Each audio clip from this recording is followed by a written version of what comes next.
Bernardo, que también atendiendo tú lo recordarás, hace ya algunos días tuvimos alguna Sí, conversación en el comité, que tenemos este comité más o menos de unas 35 personas que sí, sesionamos todas las semanas para dar seguimiento a todos los correcto. temas que tienen que ver con el COVID y con nuestra comunidad Sí, y con la comunidad de Kio. Y pues salió el tema, esta inquietud, derivado de todo lo que estaba sucediendo, que algunos Kios desde entramos en etapas de ansiedad por el tema de oxigenación, que ha sido todo un tema, este, este asunto de la oxigenación con esta pandemia, hasta los que se enferman o las familias o incluso gente que no necesariamente ha sido por COVID, pero que tiene problemas respiratorios. Entonces, pues me di a la tarea de buscar a alguien que pudiera estar con nosotros sí, platicándonos de todo esto. Y hoy tenemos un invitadazo, Bernie, déjame contarte de él.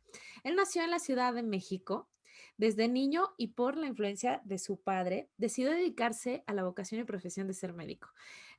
Uno de sus mejores recuerdos es el acompañar a su papá al consultorio y observar el entusiasmo por ayudar a otros y ser testigo de la satisfacción de recibir el agradecimiento de aquellas personas que depositaban su confianza en él.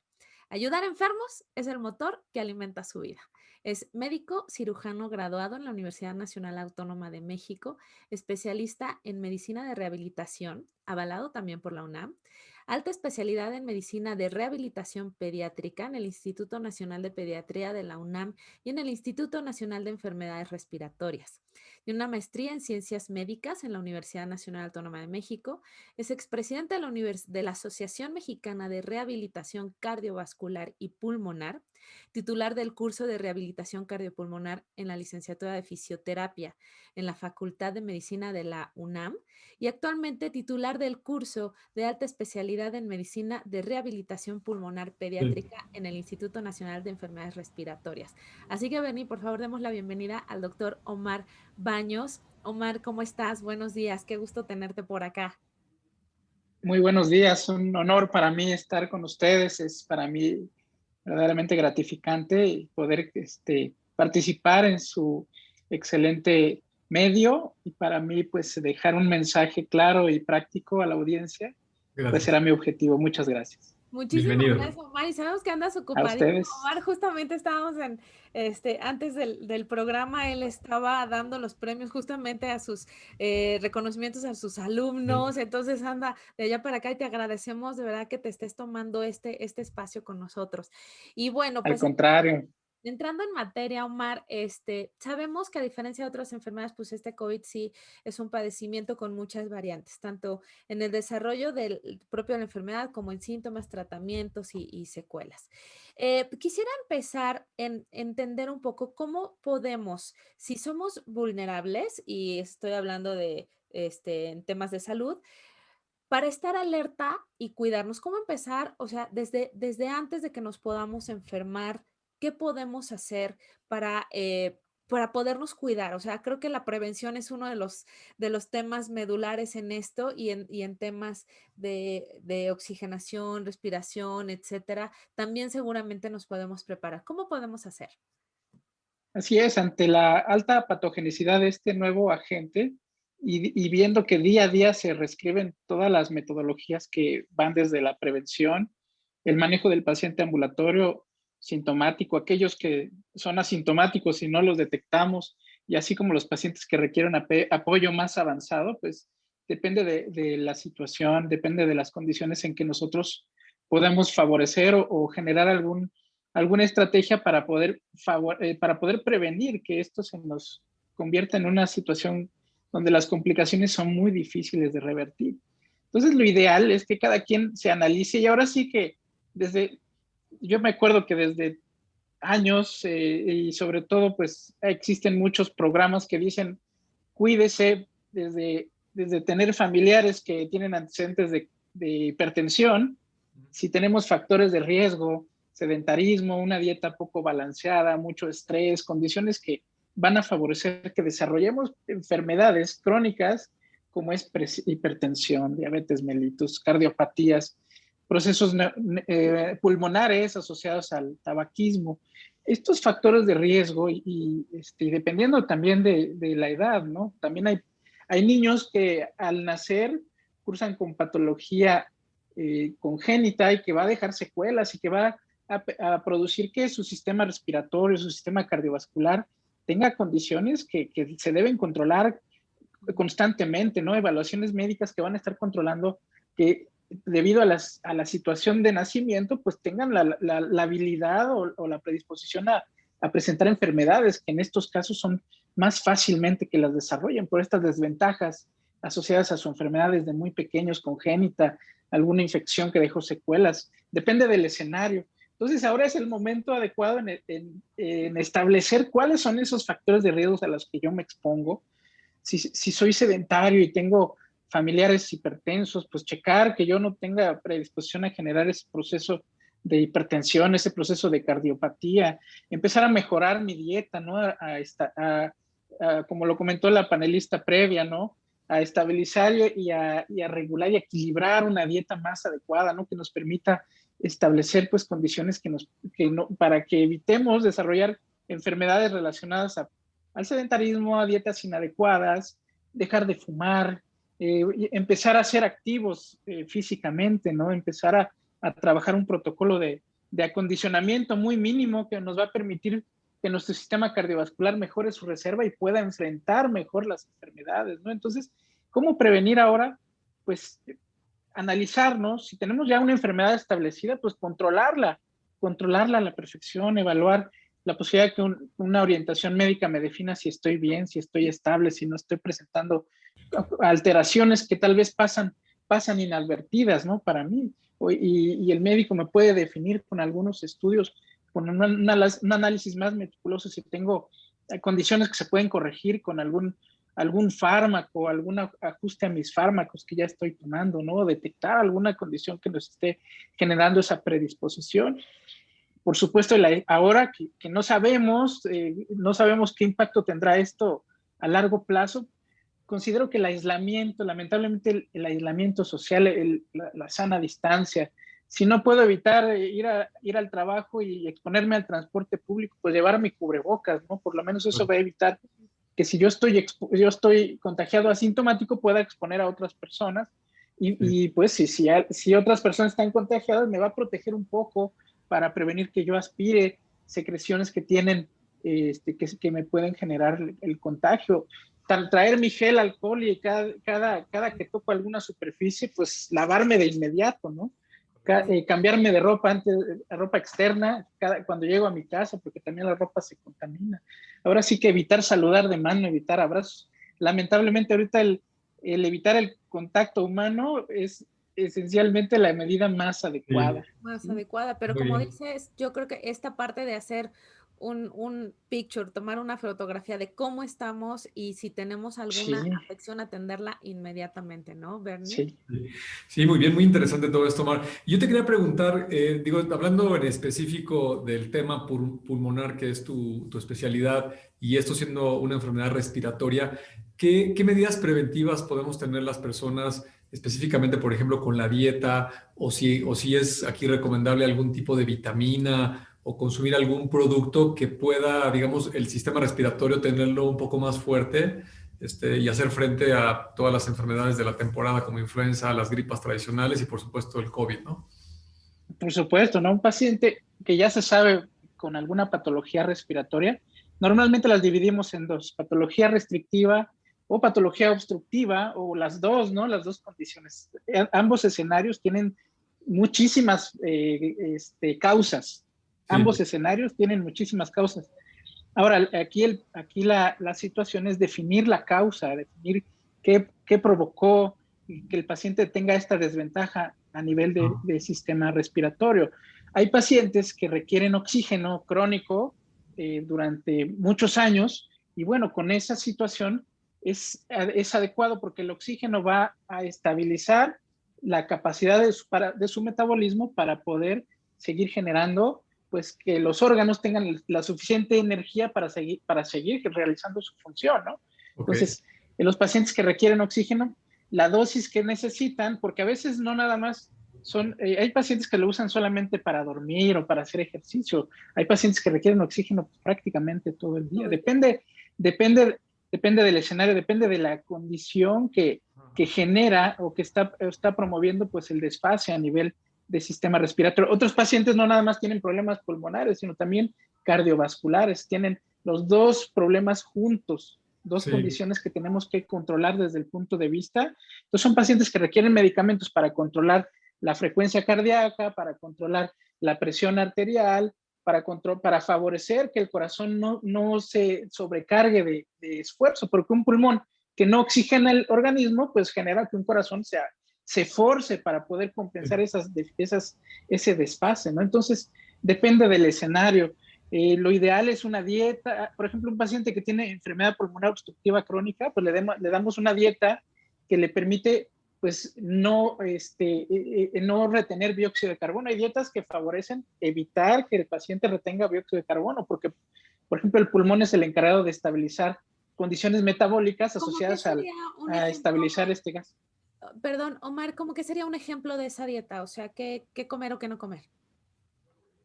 Bueno, aquí depende mucho de las condiciones. Por ejemplo, un paciente neumópata crónico, pues debe estabilizar su dieta predominantemente en un componente proteico muy específico. Aquí la ayuda de los nutricionistas, nosotros como médicos evaluamos marcadores que nos hablan de este componente nutricional a nivel sistémico, muchas veces a partir de una muestra de sangre. Un análisis de los músculos y de la impedancia de los tejidos nos habla de cómo está esta proporción, ¿no? De tejido graso, de tejido magro, a nivel general, y esto nos permite especificar qué tipo de dieta requiere estos pacientes, ya sea que predominen proteínas, evitar carbohidratos, ¿sí? Disminuir el aporte de grasas en pacientes que tienen asociados pues un componente de sobrepeso, ¿no? Condiciones donde si se estabiliza y se equilibra una dieta adecuada, pues nos va a prevenir muchos problemas que también pueden tener un impacto a otros órganos y sistemas, ¿no? Pero predominantemente nosotros observamos cómo está la reserva pulmonar, si ese pulmón tiene suficiente capacidad para compensar el gasto de energía, que significa desde bañarse, vestirse, comer, hacer sus actividades naturales, actividades de la vida diaria. Si esto tiene una implicación cardíaca que involucra también algún desfase que me está interfiriendo la capacidad del paciente para compensar sus actividades normales. Entonces, nosotros evaluamos el escenario general para definir qué condiciones necesita, oxígeno o a veces un ventilador que les permite ahorrar energía durante la noche, les disminuye la carga de trabajo de los músculos respiratorios y les favorece que el paciente pueda mover volumen y compensar esta desventaja que su patología crónica les genera. Entonces depende del escenario, la dieta, las indicaciones y los fármacos, ya que la patología pulmonar tiene podemos definir miles de causas.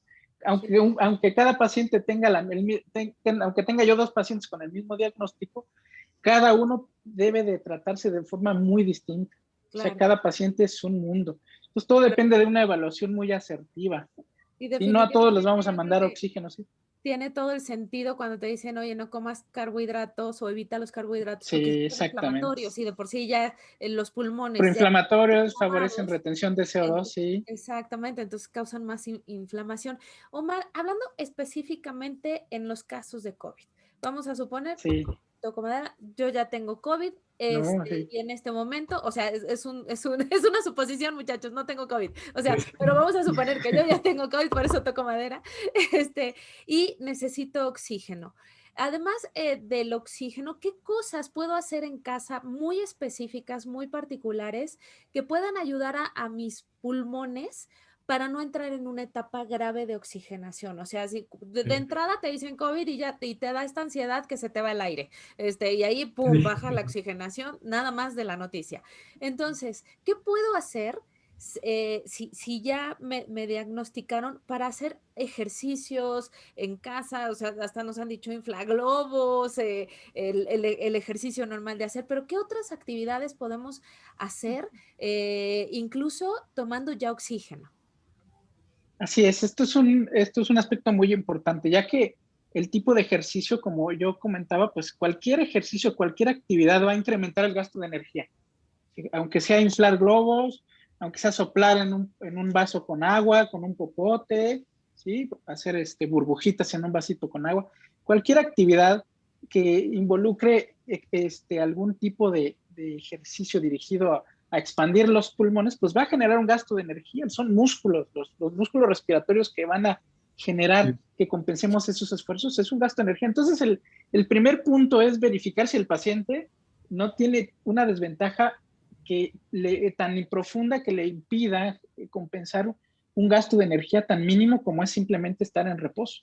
Hay pacientes que su pulmón está tan dañado, ¿sí? Porque tienen enfermedad pulmonar obstructiva crónica y estos casos pues son más frágiles a enfermarse, les da COVID, entonces aparte de que ya usaba oxígeno, ahora tiene el componente inflamatorio asociado a COVID-19, entonces se sobreañade, ¿no? Un componente que lamentablemente tiene esa predisposición a avanzar rápidamente, inflamar rápidamente la vía aérea, y si ya tenía desventajas previas, por ejemplo, pues ahora está peor, ahora las condiciones para simplemente estar sentado, pues le involucra disnea, le involucra falta de aire, entonces depende del escenario. Ese paciente, por ejemplo, pues tendríamos la necesidad de brindarle oxígeno, ¿sí?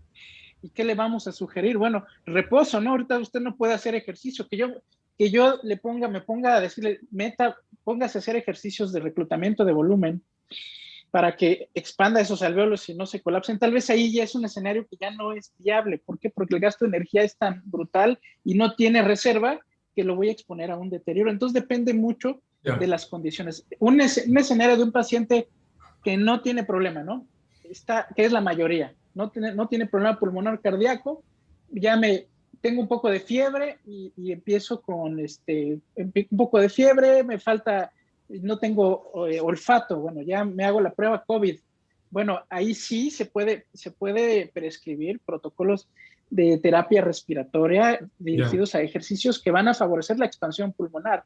Sí. Entonces, ¿qué le vamos a pedir? Trabaje ejercicios que van a favorecer que sus pulmones desplacen volumen, no propiamente que se centre en respirar constantemente, profundo y exhalar lento, sino simplemente siéntese 3 minutos cada hora y póngase a expandir sus pulmones, a desplazar volumen, a favorecer que su mecánica pulmonar le permita ahorrar energía. Entonces les enseñamos a ventilar mejor, a relajar los músculos del cuello, los músculos de cintura escapular, mejorar la mecánica pulmonar relajando el abdomen para que el diafragma descienda durante cada ciclo respiratorio.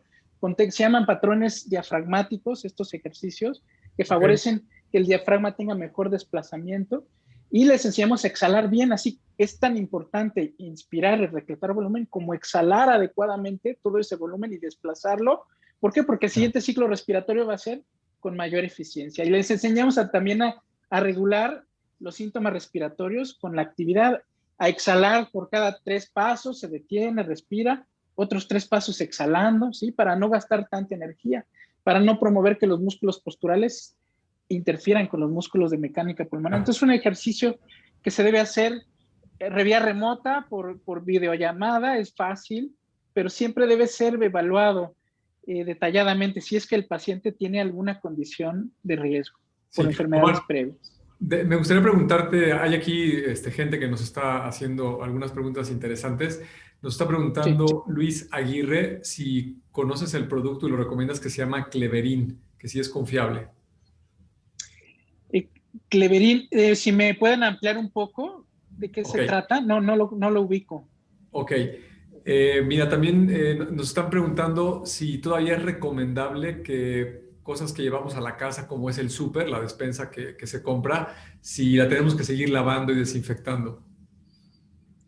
Sí, he tenido casos donde, por ejemplo, protegiendo una paciente con embarazo de más de 6 meses, aislada en su casa, recibiendo bolsas del súper, se contagió. Suponemos que se contagió a pesar de estar aislada, y sí es viable pensar en que objetos externos sí puedan venir contaminados, sobre todo las superficies inertes. Plásticos, metales, pueden venir contaminados. Sí es viable. Es viable pensar, y sí es recomendable sanitizar aquellos artículos que provienen de una manipulación que no sabemos y controlamos externamente. Ya, me dicen que el Cleverin es un desinfectante de ambiente y de superficies. Yo pensé que era un medicamento, pero no es. Yo también pensé que era medicamento. Tiene nombre de medicamento, pero no, es un desinfectante. Cleverín de 2 miligramos, ¿no? Así no, no es cierto. Exacto. No, Sí, siempre, yo sí recomiendo tomar en cuenta siempre mantener las superficies, si es desinfectante y si hay en las regulaciones de la Organización Mundial de la Salud vienen especificados qué sustancias Sí. están especificadas que sí eliminan e inactivan el virus, porque puede permanecer días enteros, ¿no? Viable en superficies. Entonces, ese es uno de los principales mecanismos de contagio, ¿no? Y de diseminación. Recomiendo ampliamente, sí, tomar en cuenta, claro, está desinfectantes, tomar en cuenta que las superficies en las que comemos, en las que convivimos, ¿no? Y si no podemos evitar salir, sí recomiendo. Si esto hay que ver que pueda estar en contacto con las manos, con la piel y la posibilidad de que también funcione en superficies. Pero sí recomiendo el uso de desinfectantes. Perfecto. Ahí nos compartió Luis la liga. Ya la acabo de postear por si quieren echarle un ojo al desinfectante, pero se ve muy interesante. Muy bueno. Omar, tenemos varias preguntas de la gente. ¿En dónde te localizan? ¿Cómo te pueden contactar? Supongo que también hay un tema que ya que tienes oxígeno en tu casa y tienes un tanque de oxígeno, pues cómo ponerlo, cuándo ponerlo, cada cuándo aplicarlo. O sea, tienes que tener un seguimiento, sin duda, un seguimiento Claro, médico para hacer este tipo de cosas. Y la gente quiere saber cómo te puede contactar, Omar. sí, claro que sí. Con mucho gusto. Ahorita les puedo dejar mi correo electrónico, con mucho Ujú. gusto, incluso mi número celular, si ustedes lo quieren compartir, ningún problema. Se los Ok. dejo ahorita en el chat con mucho gusto. Bueno, cuando el paciente lamentablemente en casa empieza a desaturar, nosotros vemos dos escenarios. Fíjense, es muy importante evaluar al paciente meticulosamente cuando ya en condiciones domiciliares se está presentando deterioro. Ujú. Bueno, a veces, fíjense que lo primero es que en reposo está bien, no desatura, pero camina y percibe falta de aire, lo que para él no es normal, ¿no? Ujú. Cambiarse una camisa, levantar los brazos para quitarse una playera, subir 5 escalones y empieza a percibir falta de aire, ¿no? Esos detalles mínimos pueden servirnos para los médicos para empezar a trabajar, ¿no? Ya el componente de prevención, porque Claro. nosotros observamos que un paciente en reposo no desatura, pero camina 10, 20 metros y sí cae la saturación. Entonces, cuando el paciente fluctúa en cuanto a saturación más de un 5%, consideramos que ya empieza a deteriorarse. Ese es un escenario clínico que no muchas veces se toma en cuenta y nos está ayudando bastante a definir que el paciente pueda estar pendiente de ese escenario. Si dormido le falta el aire y se sienta y ya no le falta el aire, si sentado no le falta el aire, camina y sí le falta el aire, y observa en su evaluación de la oximetría periférica que fluctúa mucho su saturación, puede ser que caiga por debajo del 90% caminando, pero en reposo no. En ese momento hay que empezar a trabajar. Posiblemente ese paciente ya requiera oxígeno. ¿Por qué? Porque la saturación está fluctuando. En Sí. pacientes que ya desaturan constantemente, empiezan a tener un gran riesgo. Hay que especificar, hay que evaluarlos prácticamente de manera muy constante, y ahí sí se pueden prescribir ejercicios muy suaves, muy gentiles, porque un paciente que ya requiere oxígeno, hay que tener mucho cuidado para prescribirle actividad física, porque Claro. puede ser contraproducente. Muy bien. Mira, qué Entonces, ese importante. es el escenario que nosotros estamos recomendando. Una pequeña fluctuación en los síntomas o en la saturación Sí. posiblemente involucra iniciar oxígeno. Y si ya tiene oxígeno, monitorar meticulosamente que no caiga, que no descienda, que no empiece a presentar complicaciones Claro. asociadas a la falla respiratoria.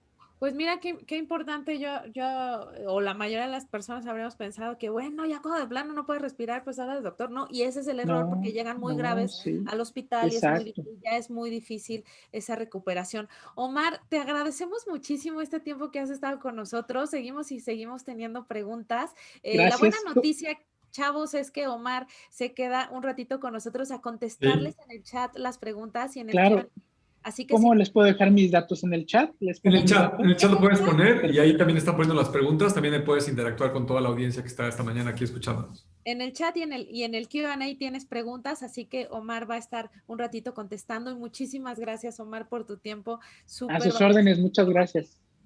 Muchas Muchas Un gracias, gracias. Omar. abrazo enorme. Muchas gracias a ustedes. Pues ahí